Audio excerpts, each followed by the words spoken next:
Because here now is the Florida Attorney General James Uthmeier. He's got a big announcement that he's sharing with us about his investigation of Dr. Anthony Fauci. Mr. Attorney General, you got the floor. What are you doing? That's great to be here. Well, just about an hour or two ago, we issued a formal subpoena to Dr. Fauci under Florida state law, seeking a breadth of documents ranging to what he knew, when he knew it, his doubts about the safety and efficacy of vaccines that he's out there promoting. And we're really focused in on his self-dealing. Evidence has come to light that he was trying to personally profit off of this. This is outside of his government duties, his official role. He's trying to pursue book deals, awards, get connected with high rollers that, might help him come into millions and millions of dollars.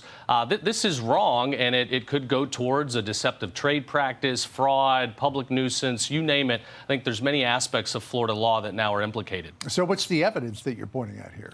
Well, a lot of it, he revealed himself in this diary. We've got communications, emails with subordinates where he's asking them to help work on applications for these awards. We know one award in particular, he made $900,000 on that. Again, this is separate and independent from his government salary. Right. So here, government officials, they have a lot of immunities. They have protections when they're doing their job. But when somebody like Dr. Fauci is lying and deceiving the American people, pushing out directives and mandates that he privately questions as unsafe, and he's deriving a profit from it, that raises larger legal questions. So let me drill down on this $900,000 award, because that's a big chunk of change. I assume that money would have gone back into government research?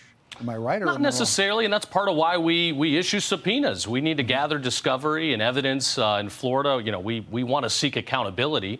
A lot of people were hurt and suffered, but we respect procedure, rule of law. We will get to the bottom of it. We will leave no stone unturned, and we want to find out at the end of the day, was he pursuing profit? Or was he trying to protect the people of Florida? And his diary, it screams of fame and fortune. He's doubting the risks of myocarditis. He's frustrated that Florida is not following his directives, so much so that he traveled down, he did news hits, radio hits, he went down with Jill Biden.